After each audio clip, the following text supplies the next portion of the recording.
Joe Solo rocks. Oh, yeah, see? So like Joe So rocks, that's me. Joe Solo, like Han Solo, Joe Solo rocks because it's my solo episode. That's not my solo episode. It's me and my dog. It's Joe Solo and my Chewbacca, Stella, my co-host. Stella, speak. Good girl. Yep, that's right. Hi, I'm Joe. And I'm Lauren. And we are the NeuroNerds. Yes, that was on time. I feel pretty good about that.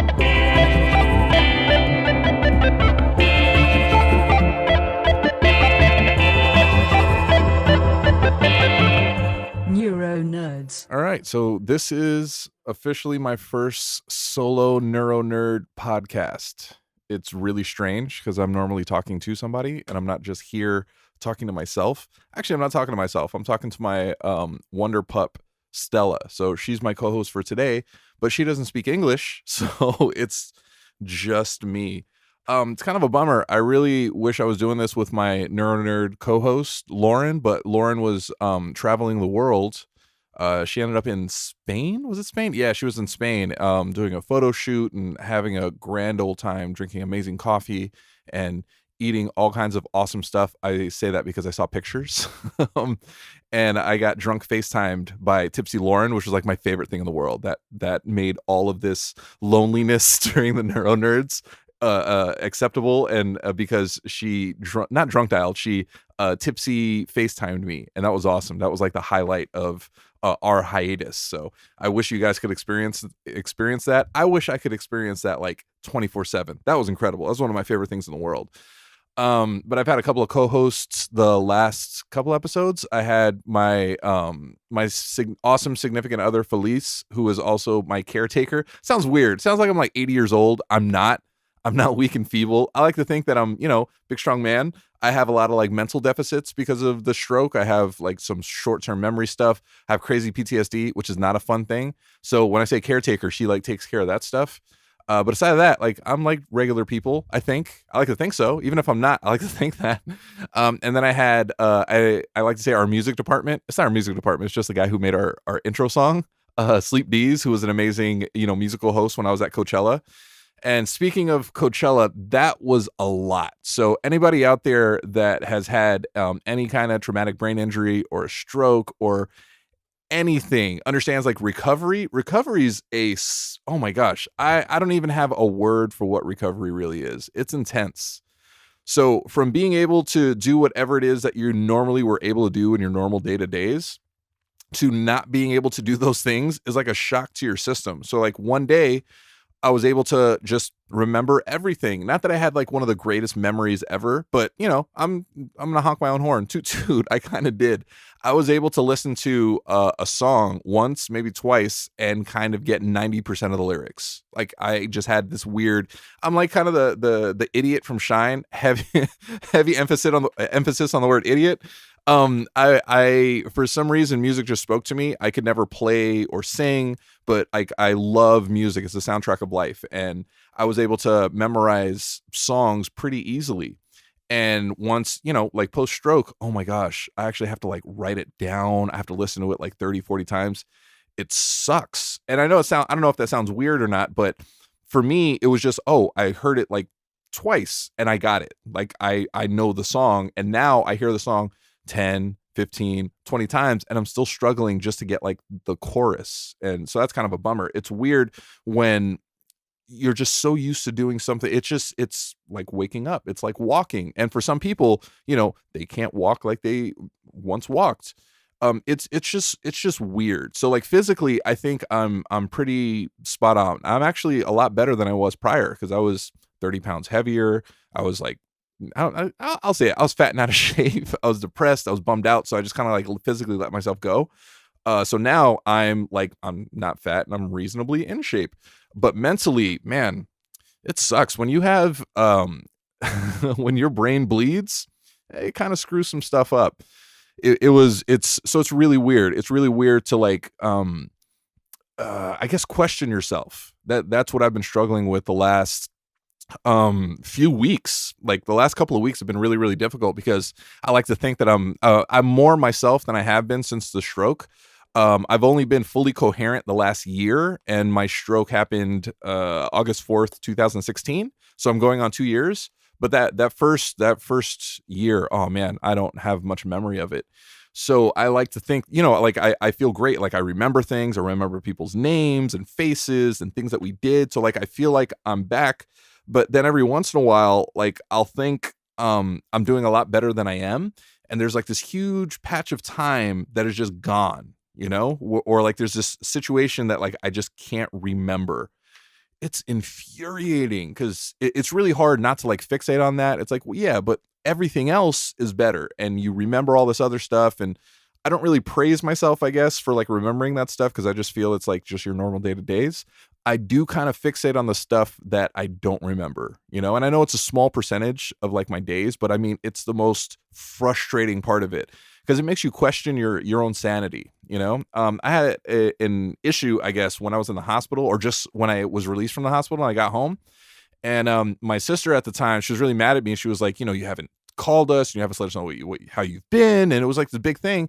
And in my head, I'm like, what are you talking about? I've been texting you like the last week, like letting you know, hey, I'm doing okay. I'm doing this. And I'm in outpatient therapy and all this stuff. And it was, she was like, no, you haven't. And it was crazy because like in my head, 100%, I absolutely have been letting you know what's been going on with me. And then the proof was in the pudding. I looked at my phone. There were no text messages. So it was this really weird moment in my recovery where I was like, wow, I'm not as far along as I thought. This is going to be an uphill climb. So it's weird. So, but that was over a year ago, I think, as best as I can recall. So that was strange, but I'm starting to kind of have those same issues now where I think I'm doing better in situations that I am. So I suffered from disassociation from like the incident I had at the hospital. So my brain kind of shuts off every once in a while, to kind of protect itself. That's what one of my therapists told me. Like, I don't know, at the beginning when I first started going through therapy. So I kind of, I guess, look like an insane person where it'll be in the middle of a conversation or a situation or somebody would be talking to me and I just kind of go blank and I just kind of stare off into nothing, I guess. I don't know that I'm doing it, but I've been told by, my significant other that I just kind of go somewhere else. So it normally happens when there's like an abrupt noise or like a car horn or door slamming, just weird everyday things that just kind of set me off for some reason. And so over the last, like, I guess, I don't know, couple of weeks, it's been happening more often. The last time there was something that happened and I just knew in every fiber of my being, oh, I dealt with that great. It was a thing and I reacted slightly, but I was pretty good. And then I remember talking to Felice, my girlfriend, about it. And she was like, oh, no, you didn't. No, you didn't do as well as you think you did. Apparently, I just kind of like went somewhere else. I had a dissociative moment. And it was I say crazy a lot. Not that I'm crazy, but I feel like I'm crazy sometimes because of stuff like this. I knew 100% that I did well. Like it startled me, but I reacted fine. And then come to find out, I didn't. I reacted horribly. I went somewhere else for who knows how long, 10, 15, 20 seconds, 30 seconds. Like that's a really long time to kind of like go somewhere else. So it's weird. I've been questioning my sanity lately, which is not a fun thing to do. I don't know if anybody else out there feels the same way, recovering from a brain injury and not feeling like yourself or that you can trust your own brain. It sucks, man. It really does. During Coachella, like the whole time, it was cool. It was amazing. It was like live music. I got to see Beyonce. Not that was like a big deal to me because it's not. I'm not like a huge Beyonce fan, but she was amazing. She was phenomenal. I got to see The Weeknd. I got to see Alt J. I got to see like all these amazing bands, but it was a lot. It was almost surreal. It was like an out of body experience for me almost. Just to get by. I always have my headphones in, not that I'm listening to anything, but it blocks out a lot of background noise. So I think people are looking at me weird being like, is this guy really listening to music while at Coachella? I wasn't listening to music. It just blocks out a lot of like the background noise and it helps me, I don't know, not freak out. And I didn't have a freak out. So the whole time I got home and I was really, really proud that I didn't have any freakouts. I don't think I did, and I don't think anybody. I don't know. I'm pretty sure I didn't. So, and it wasn't noticeable, at least to anyone. But I did question. Wait, what if I did? Because I know in my head I didn't have any freakouts. I dealt with that great. Everything was fine. But I've thought that before. It's just really uncomfortable. It's kind of a bummer that you have to like question your own sanity. Like you have to question your own memory. It's like I'm fighting myself. It's really weird. So there's this she wasn't a stroke survivor. She had a brain hemorrhage. There's this comedian, one of the funniest women I think I've seen in a really long time. This girl, Mimi Hayes, and she's from New York. And, I follow her, and she's kind of like posting about like her journey and things that happen with, her recovery. One of the things that she like, it speaks to me. She says like she kind of plays tricks on herself. So she hid her watch. I think it was her phone. No, it was her phone. So she was like cleaning up, and she apparently put her phone underneath the mattress for some reason. So when she was looking for her phone, like an hour later, it was like under the mattress. For whatever reason, she thought that was like a good idea, and she did that. And I understood exactly what she was going through because I've done weird things like that. Currently, I'm about almost 2 months without my Apple Watch. I think I hid it from myself. I didn't lose it. It's just misplaced somewhere in my apartment. It sucks because it's obviously dead. I can't look it up on my phone and make it beep. So it's somewhere around here, and I haven't found it, and it's driving me crazy. Like it's making me feel a little bit loopy because it's here. And for some reason, I didn't do what I always do and get back from the gym and put it back on the charger or whatever the case. It's just kind of somewhere. So going on 2 months now, still haven't found it. I'll keep you updated. Hopefully I find it soon because it's making me feel a little loopy. It's making me feel so uncomfortable. My co-host today is my dog, Stella, and she's really, really bothering me right now because she knows how uncomfortable I am. I'm okay, girl. So yeah, it's things like that make me remember that, you're not out of the woods yet. You're still recovering. You're still getting there, It's a long, stressful, and, for the most part, even though I have a lot of support from my girlfriend who has been, I can't even describe to you how incredible she's been through all of this, but it still feels very lonely. This is one of the saddest, loneliest times of my life, but it's also like on the polar opposite of that. It's been one of the most amazing, incredible times of my life. Like I lived, I made it, I'm 1 in 4 with the type of stroke that I had. Like I'm here for a reason. It's not to be like bitter and angry and nasty. It's to be happy and enjoy life and actually live it, not just get by, not just survive, But I don't know about you guys, but for me, from what I've experienced through recovery, even with a pretty decent support system, it's very lonely out there, for somebody who's recovering from a brain injury. It's difficult for other people to understand what you're going through. It's easy for people to feel sympathy. Like, oh man, that sucks. Man, I feel really bad. Like it's easy for people to feel bad for you. I don't want people to feel bad for me. I don't. That's the last thing I want. I don't want pity. Empathy is different because unless you've actually gone through this, I don't think you can actually really understand it, So recently I've spoken to, fellow survivors who have either reached out to me or I've reached out to them. It is a breath of fresh air. It really is to actually converse with somebody who understands what you're going through, not just, oh, wow, that must be really rough. No, who can actually sit back and say, wow, I know exactly what you're going through. And yes, that sucks. I guess misery does love company. Not that I want to feel this way. Not that I want anyone else to feel this way, because I don't. It's just nice to know that somebody can actually understand what I'm going through. It's really weird. That's why I say lonely, because it's nobody really understands. It's hard for people to understand how overwhelming this is, how crazy it makes you feel, how just sad and down and depressed it can make you feel. Even though I'm so happy to be here, the alternative is I could be in a hospital still. I could be even worse. I could not be here anymore. I'm thankful for every breath that I take, but I am more and more coherent every single day, and I get better and better. And I just want more. I don't just want to survive. I want to live. I don't just want to, be a stroke survivor. I want to like live my best life. I really do. And I'm doing so for the most part. It's just, certain days, certain weeks, certain months, it builds, and it weighs on you. It's exhausting. The past, I guess, for the most part of every single day this month has been exhausting. I am so tired. I just got back from San Diego, and it's not that long of a drive from where I'm at. I'm in Sherman Oaks, like LA ish in California, and San Diego's about 2.5 hours away. So it's not crazy far.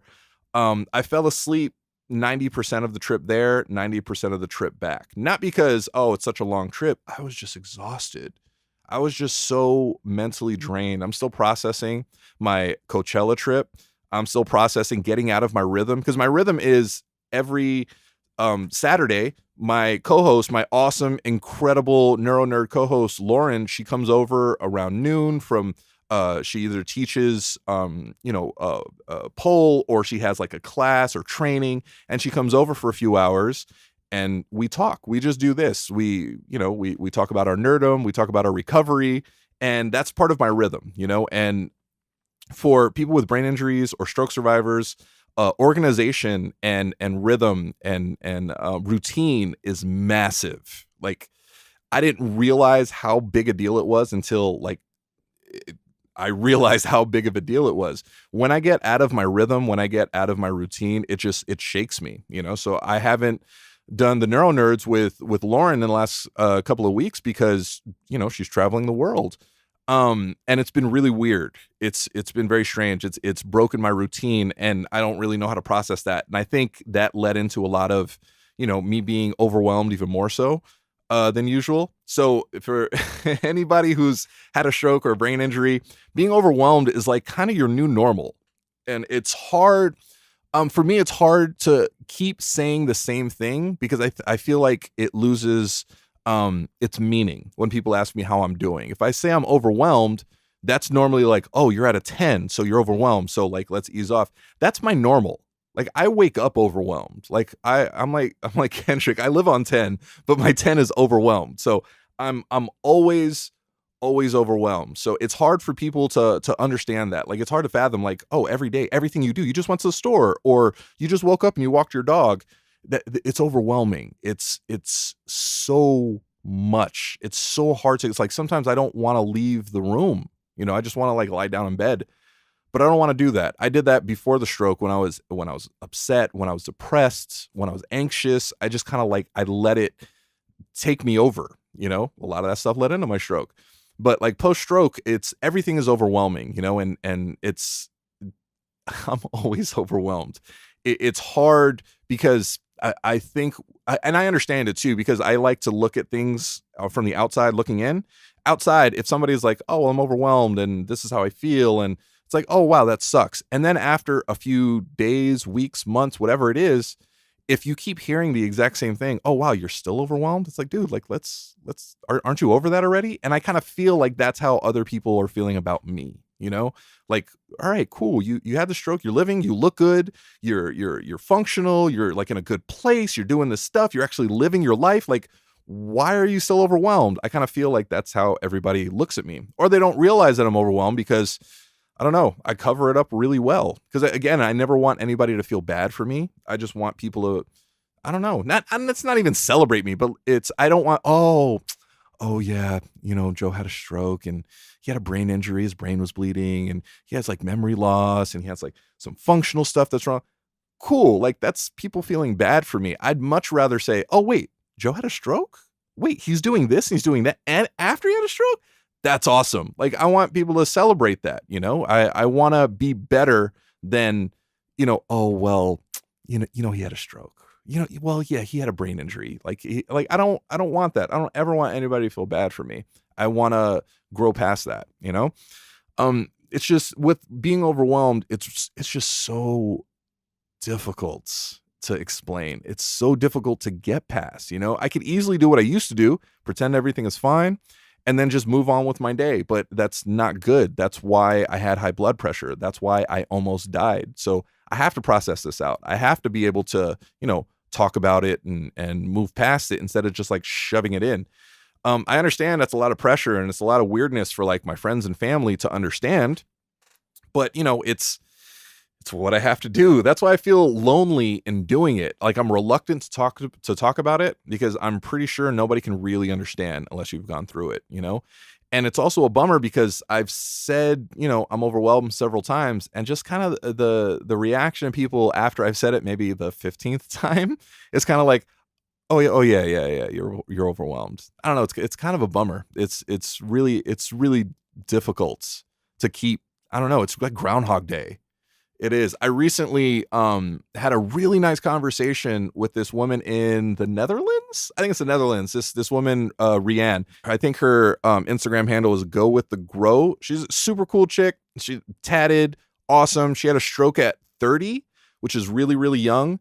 And we just, talked about how things were. Like I'd just gotten back from Coachella, and she asked like how I was not going there, how I was afterwards, which I thought like, oh yeah, I would ask somebody that. Like, what did that do to you at like afterwards? Not during, because during you could kind of just radically accept what's happening, and move forward. It's the aftermath that's a killer for me. And in talking to her, I'm assuming it's the exact same thing. That's why I felt what she was saying. It's normally like something uncomfortable like that or something that big, it would mess with me for the next week. I would be super anxious. I would be super withdrawn. I wouldn't want to leave the house. But, for the most part, I think I did pretty well. Meditating every day has been amazing. I'm kind of like a hippie. I've meditated going on 2 years in a row now, every day since I've been home from the hospital. So if you guys don't meditate, I think you should, whether you've had a brain injury or not. It's incredible. It really is. It grounds you. You put in your intentions for the day. And, no matter how bad a night you had, how bad a day you had the day before, it's a fresh new beginning. It's been incredible for me. I suffer from a little bit of ADHD. So I drift a lot. I was never able to like really focus in to meditate for like a minute. Now I meditate minimum like 10 minutes a day. First thing in the morning. If I'm feeling like crazy overwhelmed, I'll do it 2-3 times during the day. It's amazing. So there's this app called Headspace. Everybody should get it and everybody should be using it. And then we could be friends on Headspace. Building up a community of NeuroNerd meditators. We're going to be like a NeuroNerd hippies. It's going to be great.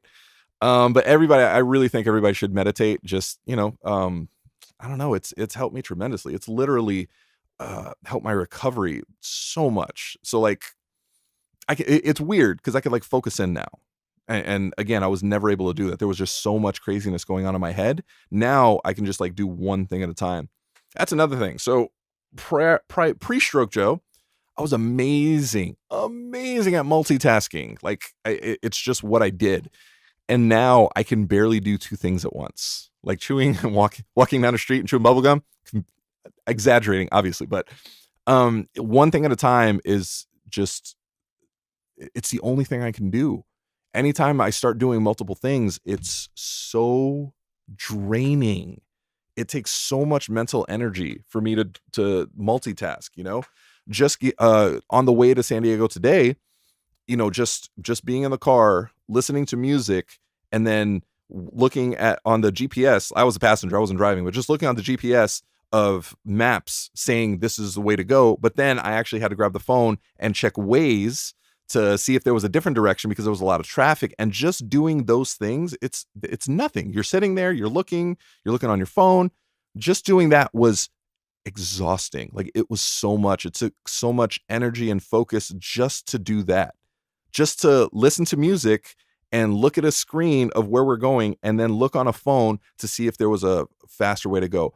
That alone knocked me out. As soon as like we got on course, like I passed out. I was exhausted and I just slept for, I don't know, a half hour, whatever it was. It's exhausting. Recovery is so much. It's so hard. I feel like, I don't know how many X-Men fans are out there. I feel a little bit like Wolverine and Morph, like together, where Wolverine is just like always angry and messed up from all the stuff that happened to him, but like he wants to be a good guy and he wants to like be functional and normal, but it's so difficult for him because of all that other stuff. It weighs on him and like he kind of lashes out. I kind of feel that way. I kind of feel like everything just builds up and then I kind of turn into a dick every once in a while. I don't mean to. I'm just really overwhelmed. Like I just really I don't know how to like calmly say, oh yeah, I feel like an insane person right now. So it sucks. So like the people you're closest to, you kind of lash out at because those are the only people that you could truly be yourself with. So I feel bad. I don't mean to be a dick sometimes, but like it's hard to explain, like if you're like, oh God, I feel like an animal in the wild. I do feel like Wolverine. So like if there's like a limping animal in the forest, in all likelihood, if you go to try to help it, it's going to snap at you. It's going to growl. It's going to attack you because it doesn't really know how to say, hey, don't touch me because that hurts, or please stay away because I don't know you and you're scaring me. So the only way they know how to communicate is growling, snapping, attacking, because they don't really know how to explain to whoever it is what's going on.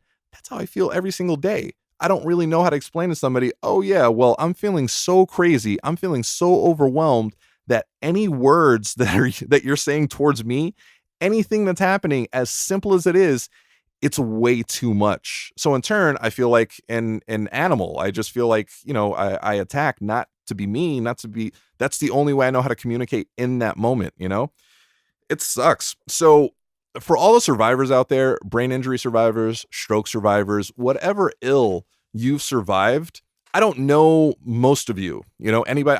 Honestly, I don't even know if anybody's listening to this, but if anybody's listening to this, I don't know if this is going to mean anything, but I'll say it because I wish somebody would have said it to me. This is a very long and lonely road to recovery. It's not easy. And it takes so much just to wake up and be functional every single day. So this neuro nerd over here, this stroke survivor, me, Joe, to everybody out there, I am so very proud of each and every one of you. Whether you have help or not, whether you're doing it all on your own, whether you're doing it with, your family, your friends, your doctors, whatever it is, you guys are champions. You really are. It takes so much. And I know I don't know you and you don't know me, but understand, for somebody who's going through it right now, I am so very proud of each and every one of you, and keep pushing forward. Don't ever let up. This is why we survived. We survived to move forward, to grow as individuals and then as people, I don't know. Maybe I'm feeling a little hippie today. I don't have Lauren to balance me out. But yeah, we're here to enjoy our time on this little blue marble we call Earth, and I'm proud of all the survivors out there.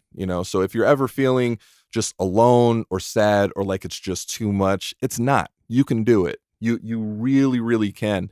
I didn't think I was going to be able to function normally again. I was in a hospital. I was in bed for a month in a hospital. I don't remember much of it, but what I do remember was horrendous. I remember my first week home, just walking, I fell down like twice for no reason. I had no strength. My equilibrium was off.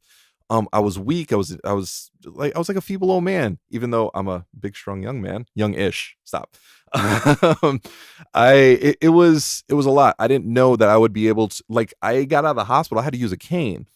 I don't anymore. I never thought that just walking without a cane was going to feel so good, and I never really thought that, not that I thought I would never walk without a cane, but it just, in the moment, all you think of is like, wow, this is just what life is. It's not. We can be better, and we're all going to be better. Sometimes it's a lot faster. With me, thank goodness, it was a quick transition. I was able physically to, get back to where I was. Mentally, I'm a work in progress like the rest of us. But, for some others who have some more physical deficits, it might be a little bit more time. But keep pushing forward, keep your head up, understand you're not alone. Hey, the NeuroNerds, we're always here to help. Anybody out there, really feel free to reach out to me. I love talking to everyone. I love hearing your stories. I have a section on my blog, a You So Rock section, and it's for you guys. It's for anybody who has a story, you know. I publish it. I talk about my own stuff, and I publish, blogs about like my recovery and my journey, with hopes that it's, selfishly, it's therapeutic for me. It's getting it out there. Not selfishly, I really hope they help you guys. Anybody out there who anybody who's struggling and is like, wow, I listened to this dude and he's doing this. He's like, I hope I can kind of inspire in any way.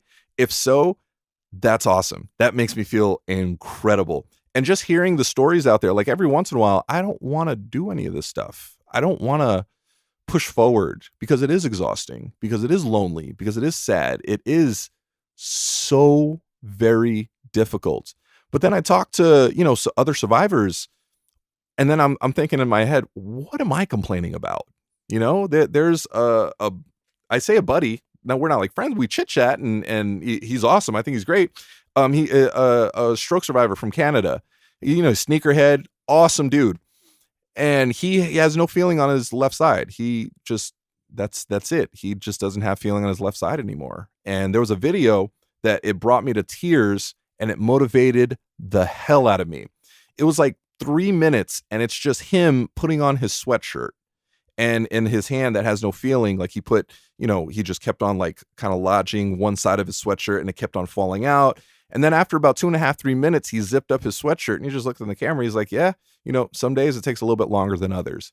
I was blown away. The tenacity, the heart, the strength that guy has day in, day out to keep on moving forward. And me, I'm like, well, I have tremors in my right hand. I have some memory issues.